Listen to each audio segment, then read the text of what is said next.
Real Talk on YouTube. Real talk. Let's get straight to it. So the Fed met a few days ago and decided to leave rates unchanged based on a hiring report and other things. But we had hired a bunch of people. And really, in order for the Feds to drop, we need prices to come down and we need companies to quit hiring people. And so they left it unchanged. And they said that there may be one hike. Yesterday, we got some decent news, though. The inflation report wasn't quite as high as what we thought it was going to be. So prices look like they're kind of adjusting down. So it's just kind of a holding pattern. Wait and see. Now, I will say, just 45 days ago, the long-term 30-year interest rate was 7.28. And yesterday, it was 6.84, which is a decent little drop in that short amount of time. Absolutely. So rates are under 7. We're going to be all right. 6.84. It's not terrible. No. Things are still moving in NWA. Yeah. So NWA, what are you seeing there, like locally?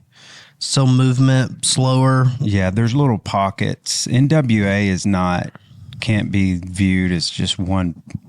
That's true. One thing. There's little micro and sub-markets in NWA that are very different. You got downtown Bentonville, which is your highest price per foot, land and structure. And then you may have Prairie Grove, where there's a ton of inventory coming on, kind of like what we just talked about, that stuff sitting, selling for $160 a foot. And then you may have Cave Springs, which is kind of blowing up. And then you got all these little downtown pockets, Springdale, Rogers, then those kind of have their own little feel and price per foot. So overall, NWA is healthy. We can talk about that in a little bit. It probably still favors a seller's market, but there are pockets, it's interesting, that are shifting to more of a buyer's market. But yeah. 1,000 people a month coming in still. If anything, we've increased the population net migration to NWA. So that covers a multitude of sins. So we're NWA is still healthy. Yeah. Very well, and much. I think this time of year, you always see kind of a slowdown because of summer starting. Kids are back at home, right? Like there's some of that where like you ain't going to pack up and move stuff right when the summer starts. Exactly. So you ain't even going to look. Yeah. So, I think you can tell by holidays. I know my dad always fluctuates his business based on a holiday. Like, Yeah. there's a holiday, he's not always doing stuff. So Yeah, that's interesting.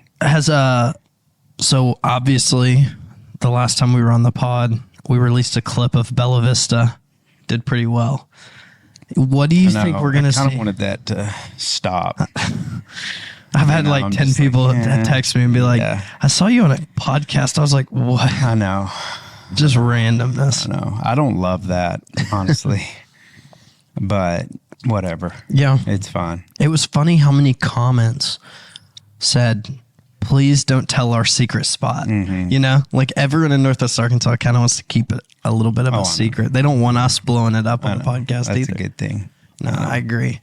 You think Bella Vista, are we going to see how long is it going to take for us to see it switch over to kind of a buyer's market? I know I've had some people call me like, hey, is it a good time to invest in Bella Vista land right now and all that?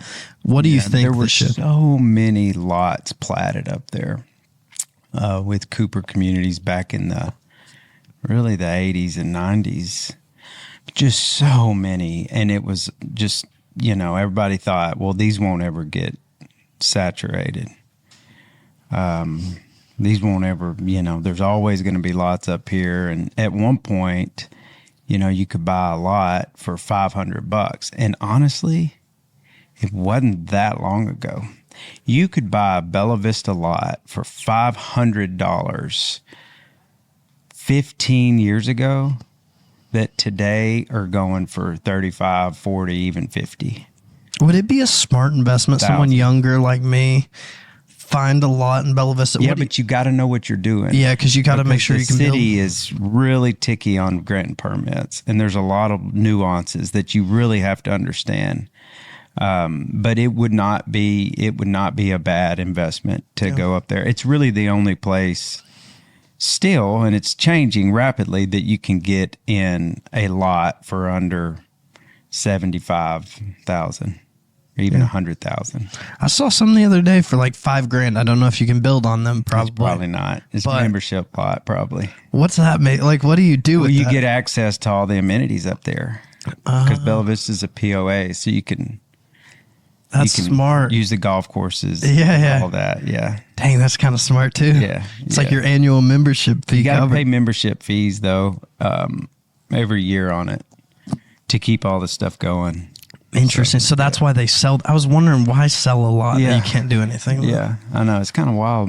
Lost Ridge Village is like that too, up in Garfield. Gotcha. Benton County. Okay, cool. Yeah. I learn something every day. Yeah. Well, nice. Yeah, I think the market, do you think people are getting a little jumpy?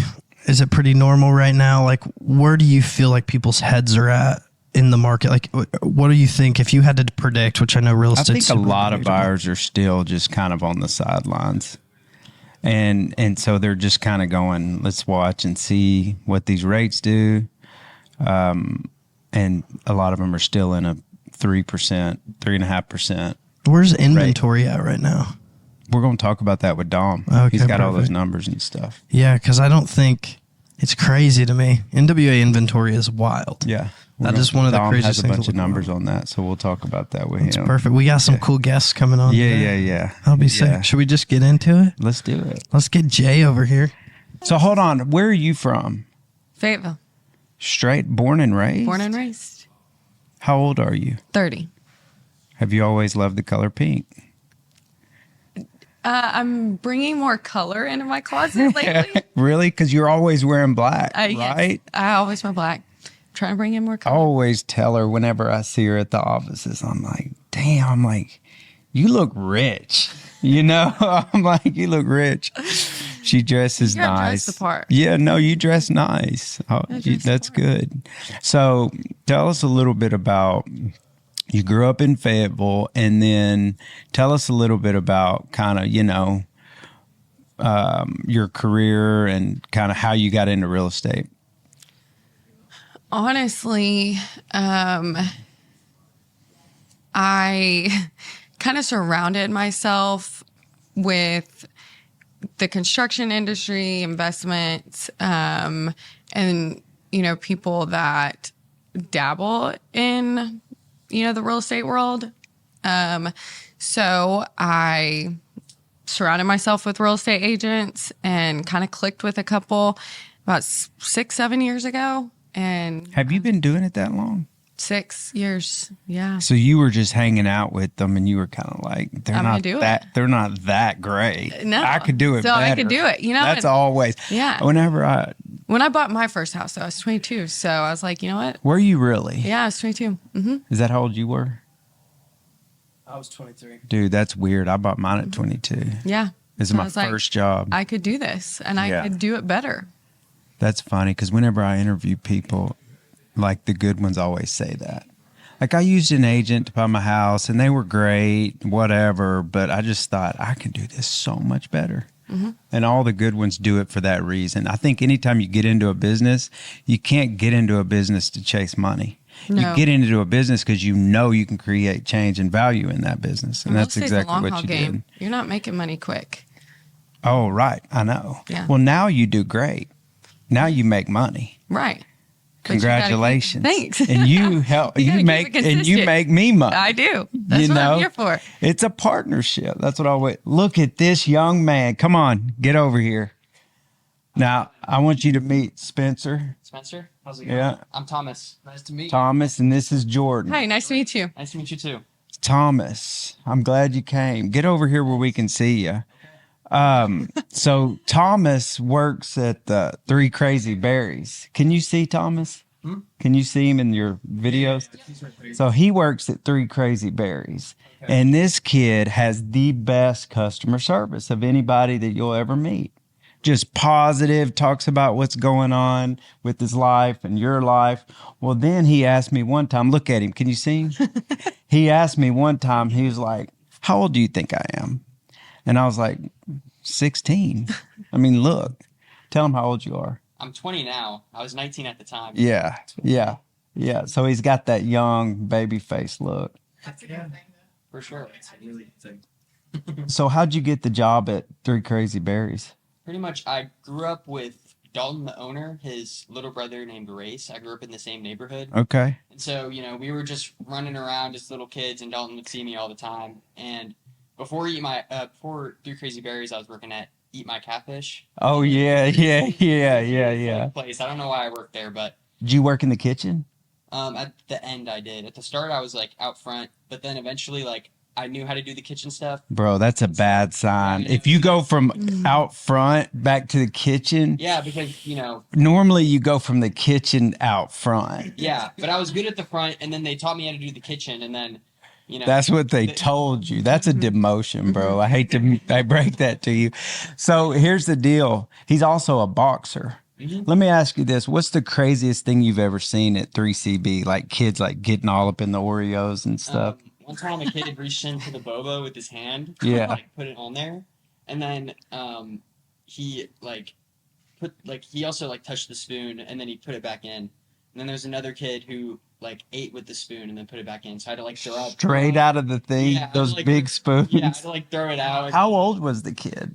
Probably like 7 or 8. See, that's on the Oh. parent, dude. That's- at You that should age, have that's on the charged the parent. parent for the whole freaking thing. Yeah, for sure. That's not You know the better kid- at 7 or 8. Yeah, like that's on the parent at that point. I feel like a big thing at Three Crazy Berries is the parent like kind of being responsible for their kid. Like I'm not going to tell their kid to, stop eating out of their bowl. Yeah, before they check out. Do y'all ever have to do that? I've never had to do it. So, you get your froyo and they charge you based on how much it weighs up in here. I'm one of your best customers. Tell them the truth. Oh yeah, he is. I told y'all. Every time I see him, I'm like, oh, let's go. I know. I rack up points there. But anyway, every now and then I think about going around that corner and just hammering it before I pay. And filling it right back up. Yeah, every now and then. So I was wondering if you ever busted anybody for doing that.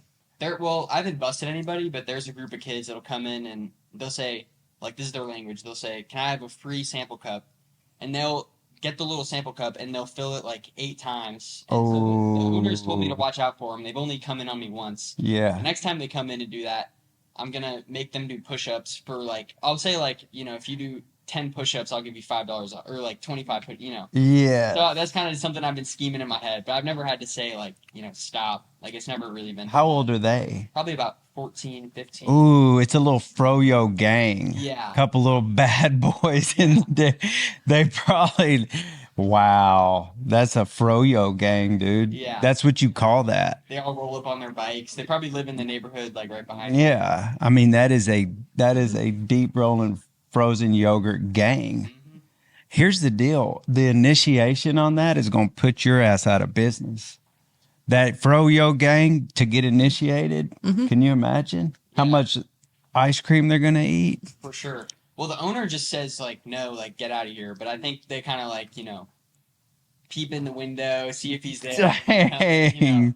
That is That's so why I kind cool. of have my like push-up idea going. Yeah. And the owner already said it would be cool. Yeah. Yeah. And I think push-ups are a good way to, get people to.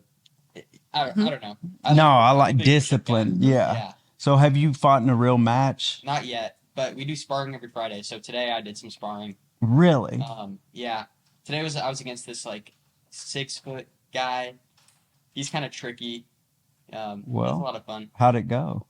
I think it went well. I think I'm like skill-wise, I'm a little bit better than him, but reach-wise, he's better and he weighs more. So it's kind of on me to, initiate and get in there. What about MMA? Have you thought about that? I haven't, but I'm going to be studying abroad in Cyprus in January. And there's a Muay Thai gym that's a 5-minute walk from where I'm going to be staying. You got to get into it. Yeah, so while I'm over there and I'm not boxing, I'm going to be doing Muay Thai instead, which is like elbows and knees and, all of that fun stuff. Wow. They'll be cussing at you. You will have no clue what they're saying. Yeah, cussing at me in Greek. Yeah. Thanks for coming on. Will you show him around? He's a great guy.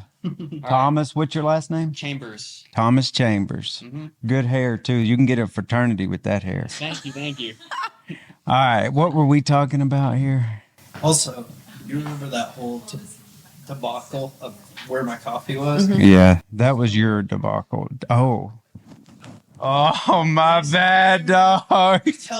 My bad. I'm sorry. That's my fault. All right. What about you, J Money? So Jordan knows Beaver Lake property. She sells a lot of Beaver Lake property. She owns Beaver Lake property. She knows what the Airbnb situation is out there. And the Beaver Lake property is a little bit different than these cookie cutter subdivisions. I mean, you're talking about the Corps of Engineers. You're talking about boat docks. You're talking about shorelines. You can't just go cut a bunch of trees down to go to the lake. There's a lot of rules and regs. And so Jordan's kind of our expert in the firm with that. So I wanted to ask you, overall, what have prices done out on Beaver Lake in the last, call it, 5 years? So in 5 years, that was probably right before COVID, and then we hit COVID, and prices everywhere, as we know, skyrocketed.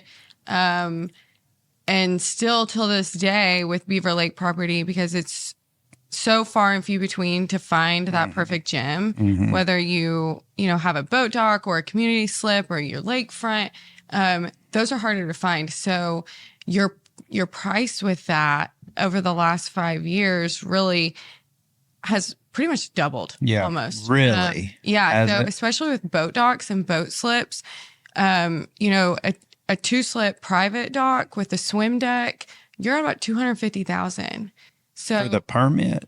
Yeah. So if you bought it from somebody, because the Corps is not giving out any more boat dock permits. Is that true? Yeah, that's true. So they are not allowing any more boat docks to be added or built on Beaver Lake. Beaver Lake is one of the largest sources for water here. So they want to keep it clean and less populated, which I know can kind of be difficult for all of us that want the recreational part. While we don't want to be like the Ozarks, we still want to have, more activities, more recreation on Beaver Lake, but you've got to, minimize it too. So your boat docks are few and far between. You got to be within so many feet of each other. And so that's why they're not allowing anymore. And so the price of those, obviously, it's just like it's a gold mine almost. Yeah. I remember in 2008, I bought a permit. And I thought it was crazy. It was a 2-slip with a swim dock. I bought it from Alan Bland, actually, who's a Corps of Engineer guy. He and his family. But I paid $20,000. That's insane. And I thought that was just a ridiculous number. Yeah. And you're telling me that they're $250. Yeah. Wow. And they're not giving out any more. No more. So that's going to continue to go up. Yeah. Scarcity. Do they let you upgrade? Like, if you have a pre-existing dock, do you have to go through them even just to upgrade, like, to change your dock, work on it? Yeah, you do. So you have to put in a request, and up until probably a few months ago, they were on a 2-year wait list for any request to do anything to your dock. I think they're short-staffed, and there's so many people that, they want to upgrade the decking or they want to raise the roof on the dock because they got a bigger boat with a bigger tower or whatever. And that all has to be approved. It all has to be approved. You have to submit it.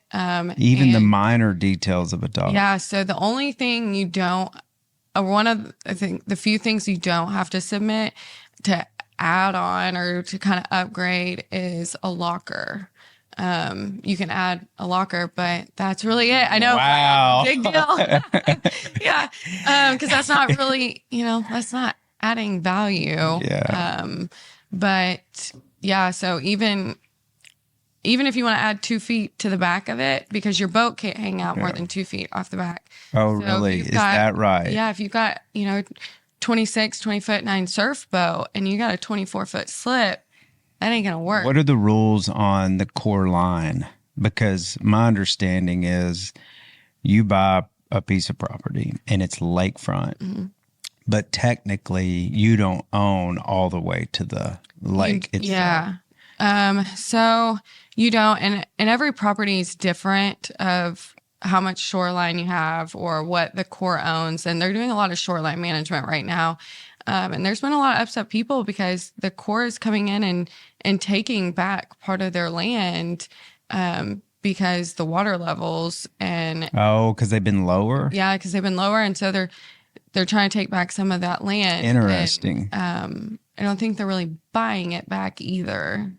So, and with shoreline or Corps of Engineer property, if you've got trees or anything like that, like you can't touch them.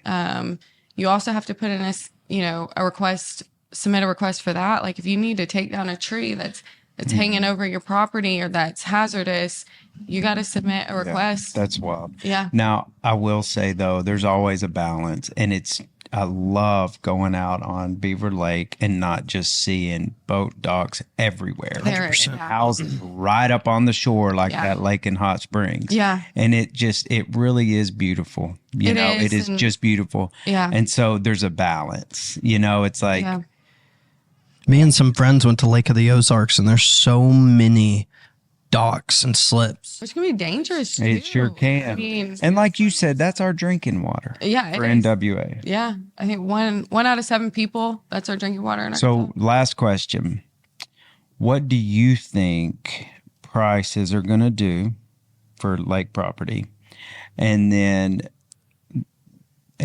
also along with that, can we put a link to maybe some inventory out there Sure. Yeah. that you know about? Yeah, absolutely. That would be a decent investment for people. Yeah, so decent investment. Let's use that loosely. A lot of things aren't cash flowing on the lake right now. Yeah. But yeah, with inventory, a lot of lake property is older. There's not a ton. I mean, there's not a ton of new builds out there, right? But I think you're going to see, a lot of people retire and move off the lake too. They just, it's a lot for them to upkeep, but they're going to get top dollar now. And I don't think prices are going to go down at all, especially since they're not allowing any more boat docks or anything like that.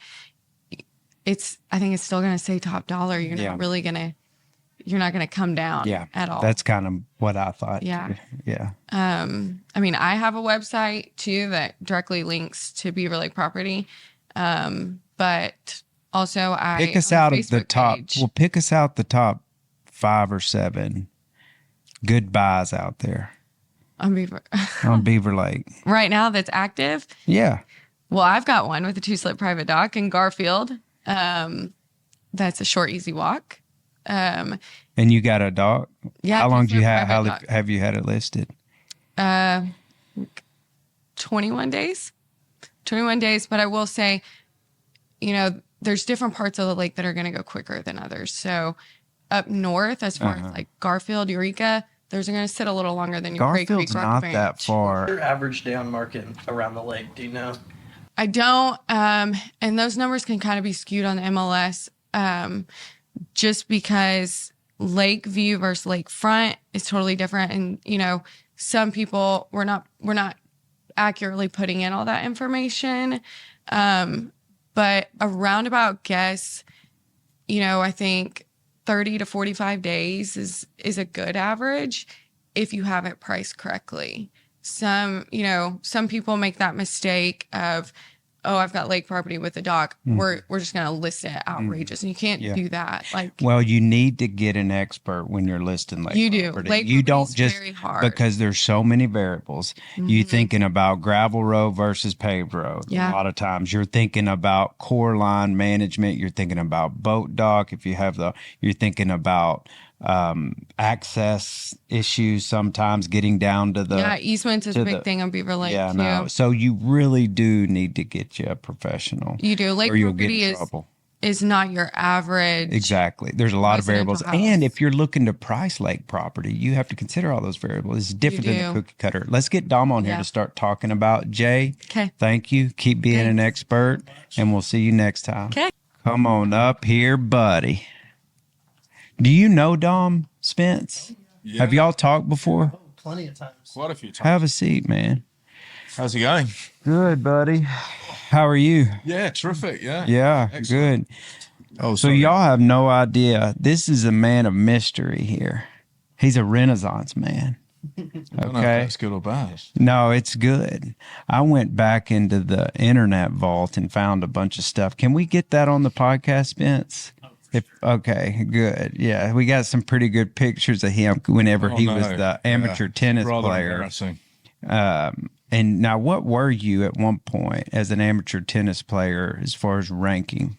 Well, as a junior growing up in England, I was lucky to travel a lot around Europe and got to play in a lot of big junior tournaments. So, yeah, at one point I was the number one player in England for my age and got up to top 50 in the world in juniors. Really?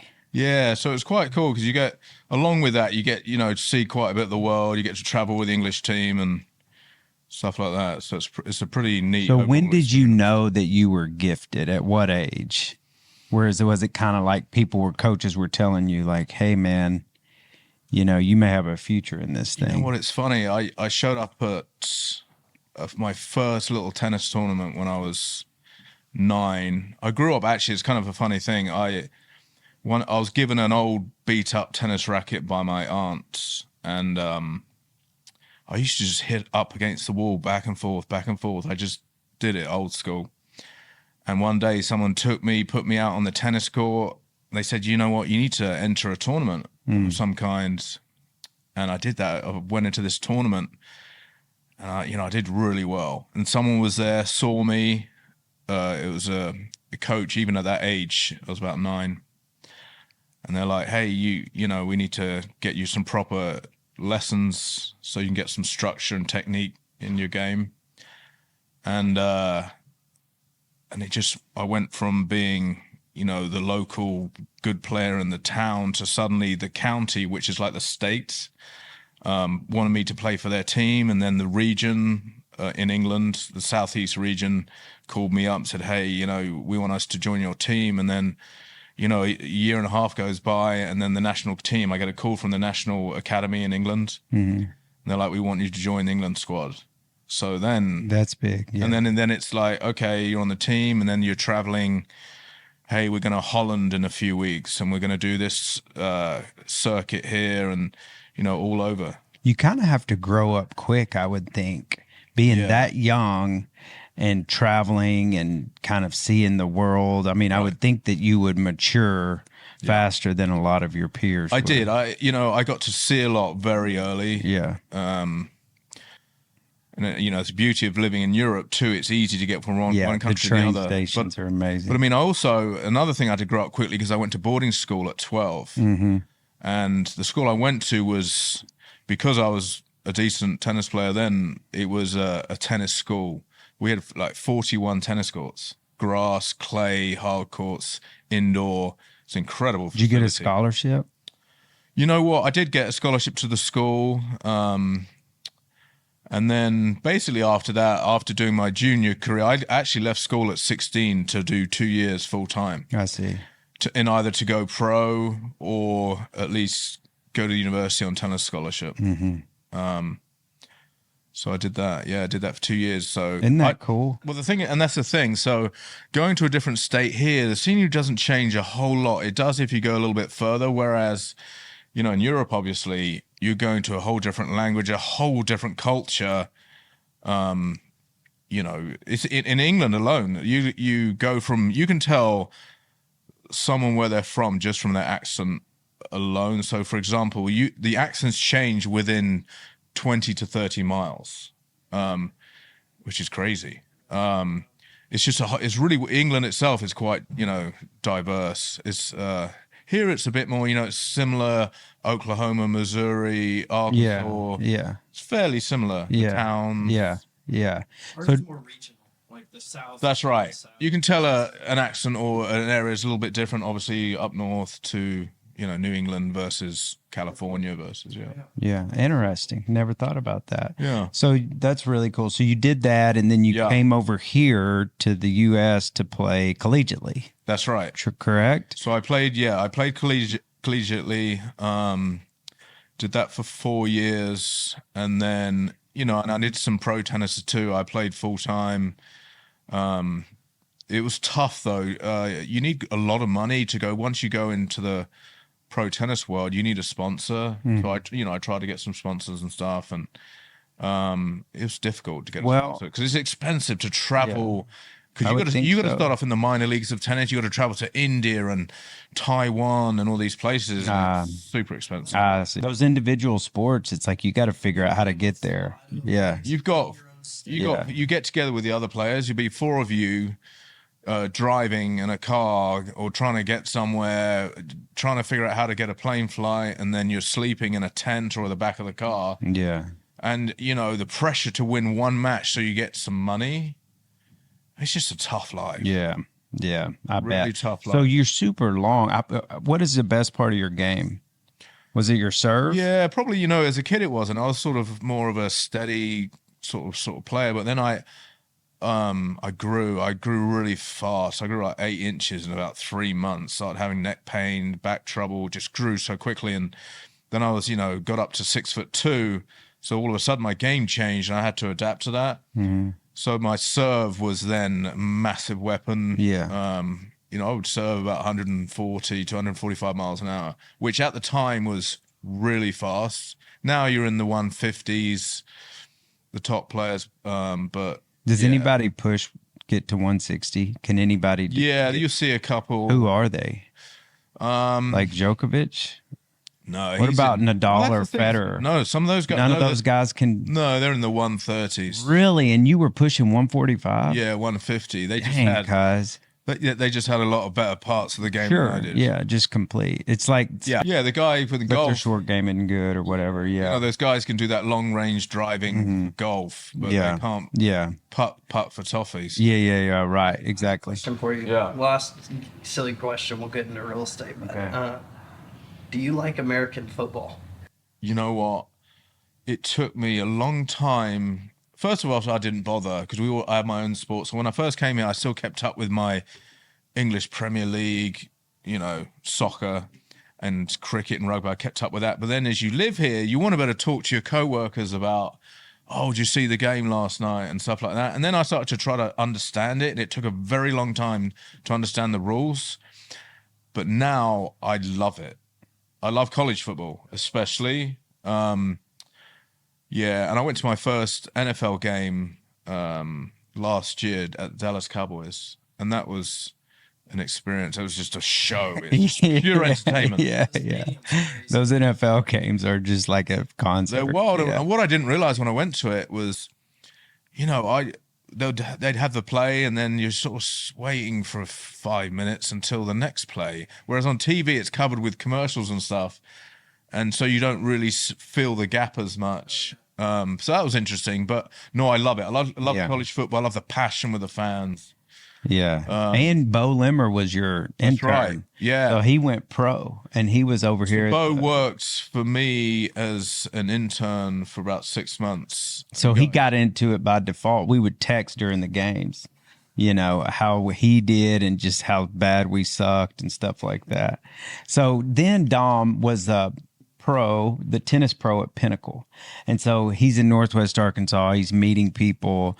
People love Dom. He knows how to interact. And being a coach and a pro, I mean, you're dealing with people, you're, communicating with people. And then, so I think that was kind of like a perfect staging ground for him to get into real estate. But then how did you get actually into the real estate business? So basically what happened is, I was at Pinnacle for 3 years, and then one day Shadow Valley came calling for their head position. So I actually got into Shadow Valley a year before it opened, and I got on the board and the committee, and I helped design some of the club and got into that. We're learning about new construction and housing, and during that time when I was a tennis pro, I bought a house, and I had to sell it, and I was like, wow, I made 50,000 on this sale, and sort of the light bulb came off. Like, wait, what year was that? You can make some money at this. That was, let's see, about 1999, 2000, somewhere around then. Yep. Shadow Valley opened in 2001, so I got hired on there in 2000. And it was going to be a huge project, and it's a massive subdivision, as you know. So yeah, I did that for a while, and I would dabble in some real estate on the side. So anyway, I did that for another. I was a tennis teaching pro for 20 something years, and then suddenly I started getting some pain and more injuries. I'm getting older, and I went in one day to the doctor. They said, "Listen, your hip is gone, so I need to get my hip replaced." You know, even at the young age that I am, but so then I thought, you know what, a natural, phase for me to probably transcend to go towards would be real estate, because I know it so well. Dabbling in it early on, but also being around builders. I work with builders every day with Shadow Valley. They were my bosses, and I'd learn a lot as well. So I see. And then I thought, you know what, I'm just going to go full time, get my license. I know enough to get started, and yeah, it's been great. One thing that I really love and respect about Dom, there's a lot of noise in this business with real estate agents. And sometimes what goes with kind of the marketing of a brand of a realtor isn't always met with the actual professionalism of understanding the market and the data behind what's driving housing prices, inventory, days on market, etc. Right? And Dom understands deeply what it means to be a professional in this business. And so he has been able to help us and me in this firm just through his information and his knowledge about market data. He understands inventory levels. He understands price per foot based on micro locations in NWA. He studies days on market and analyzes in certain neighborhoods how long. And so whenever he goes into a listing presentation, he is actually operating from a position that is advantageous compared to the next person.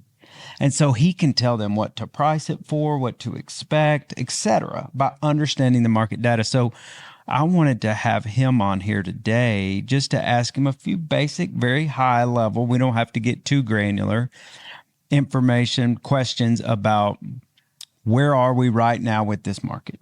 What does the inventory look like? Is it balanced? What does the days on market look like? Price per foot, maybe even forecast if we think it's a seller's or buyer's market and what prices are going to do. And so I would just like to start it off by saying, when you look at Northwest Arkansas, and you look at the past 5 years, and you've seen this price run up, this appreciation happen, and you try to determine why that has happened, right? When you look at that and then you say, here's where we are today, let's talk about where you forecast this market going through the end of the year in the next 6 months and why. I think it's still going to remain pretty steady. Mm-hmm. I think people are eventually going to get used to these rates, these 7% rates. People are having to move here regardless. Like you said earlier, it's 1,000 people moving here every month. So there's 12,000 people moving in. Inventory, we're at right now 2,400 residential homes for sale in Northwest Arkansas. On average, in the last talking about 5 years, in the last 4 to 5 years, we've had an average of about 33 to 3,500 homes for sale at any one time. And we're at 2,400. We're at 2,400, so we're down about 30%. So, and people with these... That's an interesting stat. There's a lot of implications. It is. And the fact that the population's got bigger and the more people are moving in, that really is... So it makes it even higher, that percentage.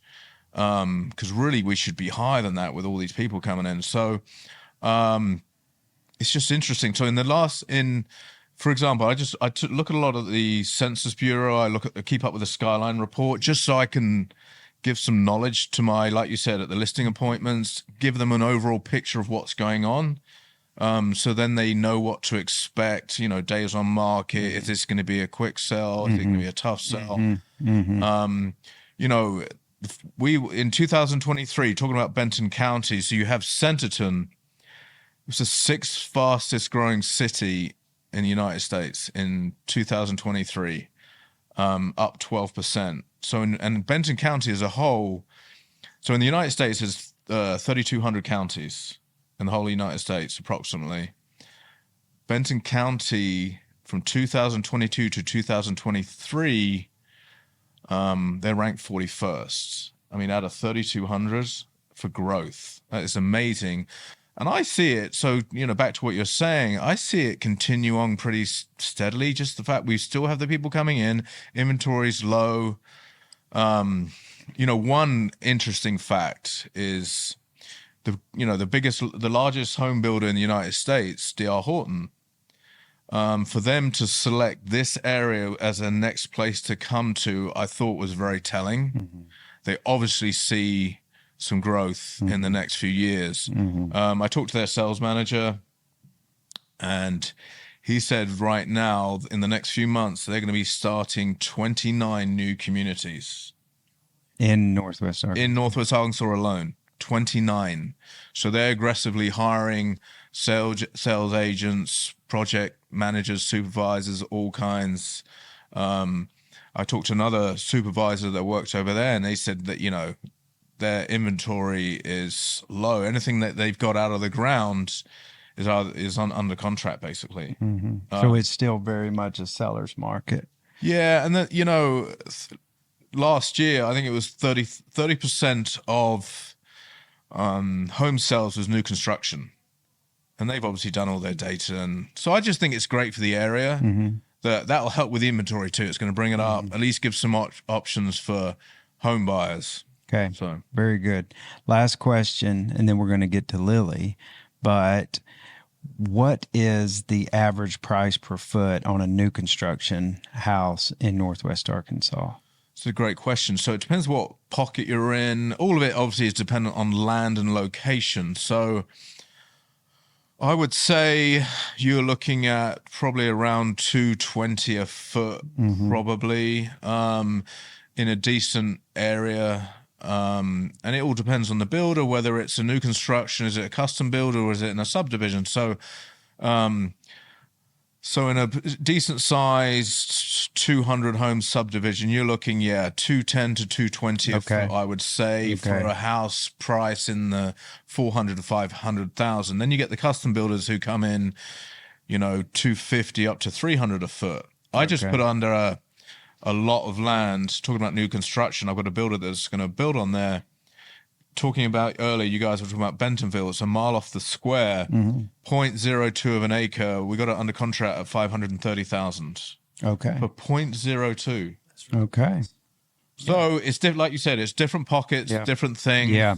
But all I do know is, speaking on a 200 plus unit subdivision, 210 to 230. Yes. Yeah. Correct. Yeah. Give him a range. And then can we put his notes on the pod? We can link it down below. Yeah, let's do that, because Dom has. And then, if you have questions on the market and what's going on, let's flash his email on there too. He's a great resource. All in the description of this YouTube video. Okay. So if they click down, hit show more, they can see. Okay, good. Thank you, Dom. Dom's very much problem. Valued at this company. I really Has appreciate respect. you guys. I love working here. So. Yeah, cool, man. All right. Thanks, Dom. Cheers, guys. So who is this young lady? You might ask yourself. And I have an answer. You know what it is? She's the future. Fair. She's part of Generation Z. And so we're going to talk to her a little bit about her generation. Your Generation Z, too. I love Generation Z, by the way. I love Generation Z, I think, is misunderstood in a lot of ways. Like, y'all are kind of addicted to your phones or whatever, but I mean, I am too. But you're hardworking, you're entrepreneurial.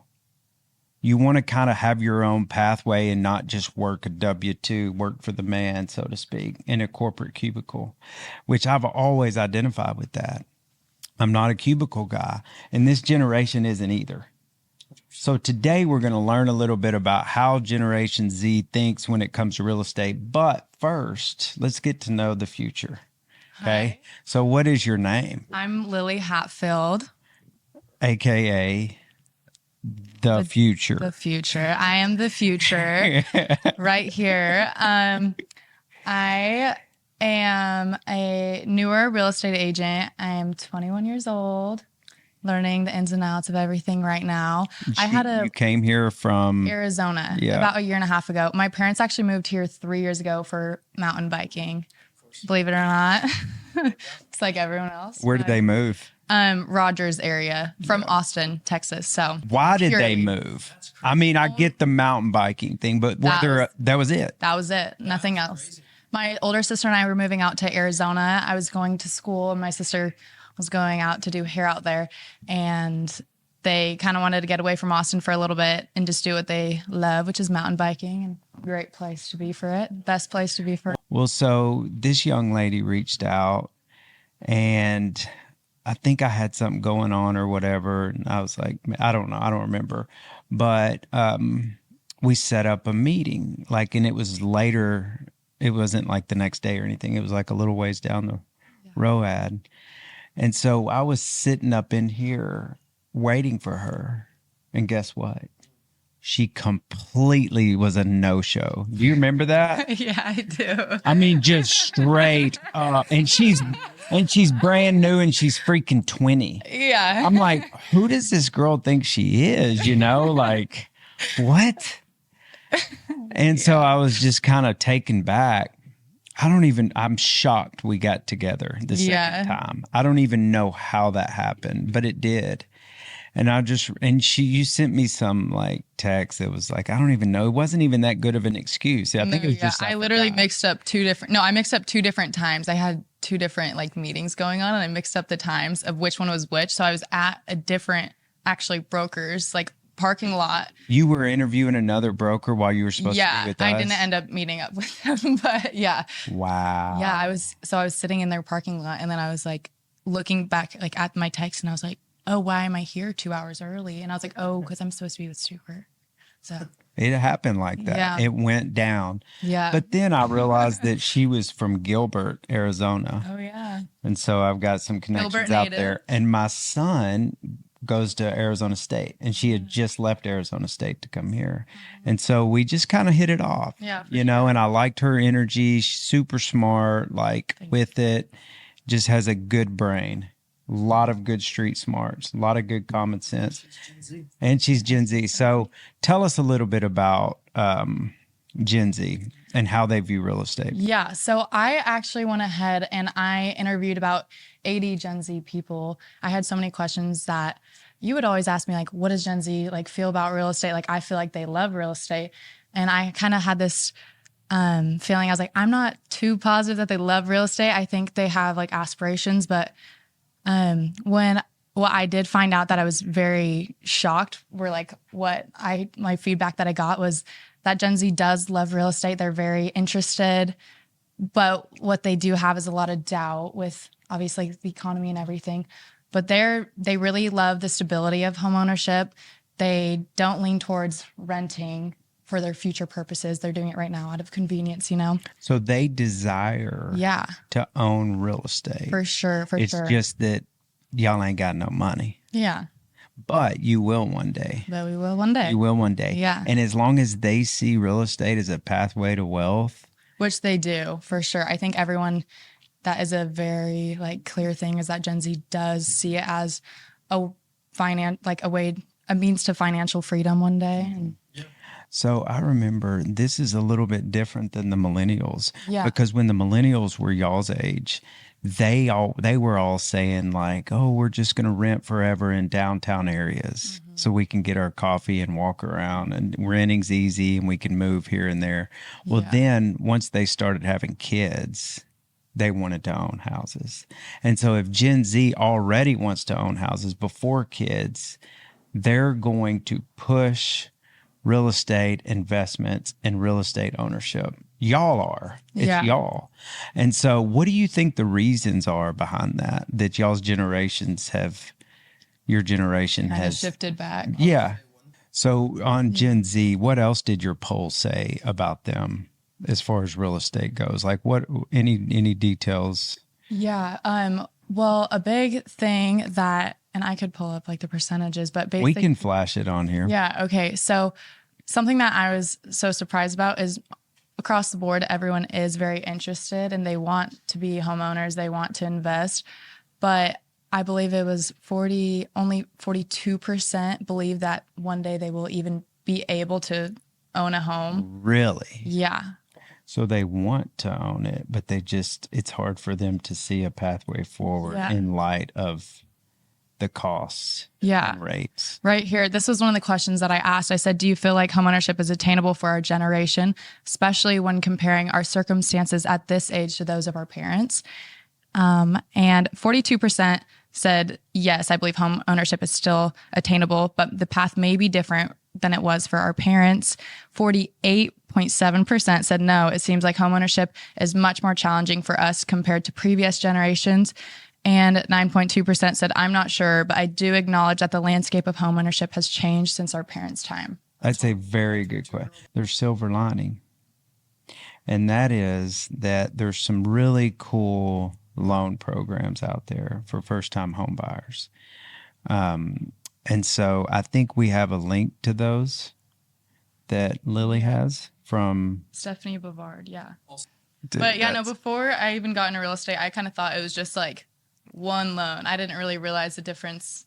There are options. Oh, right. Yeah, I had no idea. No, dude, there's so many. Don't expect There's anyone even else some to. like no down payment stuff for first-time home buyers. And can you hook Generation Z up with like a list of houses under like $250K? Yeah, and another list of like potential investment houses, because I think there's an opportunity for Gen Z to link up with technology. I think that y'all can link up with 10 or 15 of your other Gen Z friends and everybody put in $2 or $3 grand for a down payment and start owning properties. So y'all's generation thinks creative like that. You can't think of the same pathway that my generation thought of in regards to real estate ownership. You've got to get creative, and you got to crowdsource, and you got to leverage tech. And then you can go in and you can purchase these properties. And then once they start cash flowing for you as individuals, then you break out on your own and start owning stuff on your own. All right, last thing for you. So how does Gen Z want to be marketed to in regards to real estate? For sure, digitally. I think that overall we've had a whole digital like revolution in a sense that people don't necessarily want to talk to some old guy on the phone, you know, like they would rather. Yeah, no, 100%. You know what I mean by that? Hell yeah. Yeah.